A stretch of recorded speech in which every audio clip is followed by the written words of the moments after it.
ಇನ್ನು ರಾಜ್ಯಪಾಲರ ಹುದ್ದೆಯನ್ನು ರದ್ದುಗೊಳಿಸಬೇಕು ಅಂತ ವಕೀಲ ಹಾಗೆ ಕಾಂಗ್ರೆಸ್ನ ಹಿರಿಯ ನಾಯಕ ಅಭಿಷೇಕ್ ಸಿಂಘ್ವಿ ಅವರು ಆಗ್ರಹಿಸಿದ್ದಾರೆ. ಕೇಂದ್ರ ಸರ್ಕಾರದ ಅತ್ಯಂತ ದೊಡ್ಡ ವೈಫಲ್ಯ ಅಂತ ಅಂದ್ರೆ ಅದು ಪ್ರತಿ ಸಂಸ್ಥೆಯನ್ನ ಅವಮಾನ ಮಾಡೋದು ಮತ್ತು ಕುಗ್ಗಿಸೋದಾಗಿದೆ.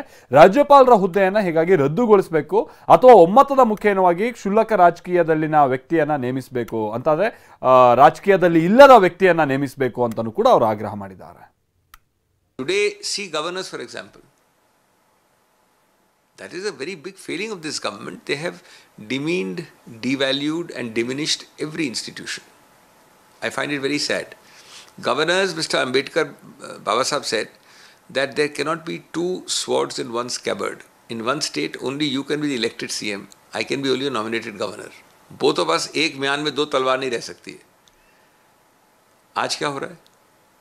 I am the governor, I will not pass your bills 8 times, 10 times. And ultimately when I go to the court and make sure that you have to pass the bill, then you refer it to the president. Governance is suffering. Actual decisions can't be taken. Federalism kahan ho raha hai? Governor is acting like another chief executive, as they say, the second sword in the same scabbard. Today, see governors. ಇನ್ನು ಮುಖ್ಯಮಂತ್ರಿಗಳ ವಿಚಾರವಾಗಿ ಅಂದರೆ ಪ್ರಾಸಿಕ್ಯೂಷನ್ಗೆ ಅನುಮತಿ ಕೊಟ್ಟಿರುವಂಥ ವಿಚಾರಕ್ಕೆ ಸಂಬಂಧಪಟ್ಟಂತೆ ಕೋರ್ಟ್ನಲ್ಲಿ ಆಗ್ತಾ ಇರುವಂಥ ಪ್ರೊಸೀಡಿಂಗ್ಸ್ ವಿಚಾರವಾಗಿ ಸಚಿವರುಗಳು ಮಾತನಾಡಿದ್ದಾರೆ. ಸಚಿವ ಎಂ ಬಿ ಪಾಟೀಲ್ ಮಾತನಾಡಿದ್ದಾರೆ. ಜಮೀರ್ ಅಹಮದ್ ಖಾನ್ ಕೆಲವು ವಿಚಾರಗಳನ್ನ ಪ್ರಸ್ತಾಪ ಮಾಡಿದ್ದಾರೆ. ಯಾರ್ಯಾರು ಏನೇನು ಹೇಳಿದ್ದಾರೆ ಬನ್ನಿ ಕೇಳೋಣ. CM ಅವ್ರಿಗೆ ಹಿನ್ನಡೆ ಆಗೋ ಪ್ರಶ್ನೆನೇ ಬರಲ್ಲ. ಮೂಡದಲ್ಲಿ ಅವ್ರು ಭಾಗಿಯಾಗಿಲ್ಲ. ಪದೇ ಪದೇ ಹೇಳ್ತಾ ಇದ್ದೀವಿ. ಅವರು ಈ ಕೇಸ್ನಿಂದ ಅವ್ರನ್ನ ದೋಷಮುಕ್ತವಾಗಿ ಹೊರಬರ್ತಾರೆ. ಮುಖ್ಯಮಂತ್ರಿಗಳು ಈಗ ಶಕ್ತಿಶಾಲಿ ಆಗಿದ್ದಾರೆ. ಇನ್ನಷ್ಟು ಶಕ್ತಿಶಾಲಿಯಾಗಿ ಅವ್ರು ಹೊರಬ್ತಾರೆ. ರಾಜ್ಯಪಾಲರ ನಡೆ ಅಂತೂ ಇಡೀ ರಾಜ್ಯದ ಜನತೆಗೆ ಗೊತ್ತಾಗಿದೆ. ಅವರು ತಮ್ಮ ಸ್ವಯಂ ಇಚ್ಛೆಯಿಂದ ಸ್ವಯಂ ಬುದ್ಧಿಯಿಂದ ಕೆಲಸ ಮಾಡ್ತಾ ಇಲ್ಲ.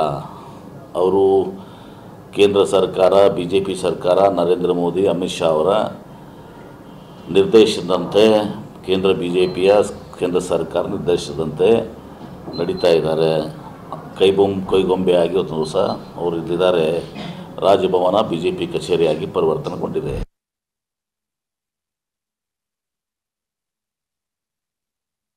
ಸಿದ್ದರಾಮಯ್ಯರಿಗೆ ಈ ಕೇಸಲ್ಲಿ ಏನೇನು ಆಗಲ್ಲ. ಮೊನ್ನೆ ನೋಡಿರ್ಬೋದು ನೀವು. ಶನಿವಾರ ಕೇಸಲ್ಲಿ ವಿಚಾರಣೆಯಲ್ಲಿ ನಾನೆಲ್ಲ ಲೈವ್ ನೋಡ್ತಾ ಇದ್ದೆ. ನಾನು ಜಡ್ಜ್ ನೇರವಾಗಿ ಕೇಳಿದ್ರು. ವಾದ ರಾಜ್ಯಪಾಲರು ವಕೀಲರು ವಾದ ಮಾಡುವಾಗ ರಾಜ್ಯಪಾಲರು ಜಡ್ಜ್ ಅವರು ನೇರವಾಗಿ ಕೇಳಿದ್ರು, ಇದು ಆಯ್ತು ರೀ, ಇಷ್ಟೆಲ್ಲ ಹೇಳ್ತಿರಲ್ಲ, ಸಿದ್ದರಾಮಯ್ಯ ಪಾತ್ರ ಏನಿದೆ ಅಂತ. ನಾನು ನಿಮ್ಮ ಮಾಧ್ಯಮ ಸ್ನೇಹಿತರಿಗೆ ಕೇಳಕ್ಕೆ ಬೈತೀನಿ, ಸಿದ್ದರಾಮಯ್ಯವ್ರ ಪಾತ್ರ ಏನಿದೆ? ಬರೀ ಇಷ್ಟೇ ಸರ್. ಇದು ಸಿದ್ದರಾಮಯ್ಯಗೆ ಡಿಸ್ಟರ್ಬ್ ಮಾಡಿದ್ರೆ ಕಾಂಗ್ರೆಸ್ ಡಿಸ್ಟರ್ಬ್ ಮಾಡ್ದಂಗೆ. ಒಬ್ಬ ಹಿಂದ ಬ್ಯಾಕ್ವರ್ಡ್ ದೇವರಾಜ ಸಾದ್ಮೇಲೆ ಯಾರೂ ಮುಖ್ಯಮಂತ್ರಿ ಆಗಲಿಲ್ಲ. ಅವ್ರಿಗೆಲ್ಲ ಸಹಿಸೋಕ್ಕಾಗ್ತಾಯಿಲ್ಲ ಅದು.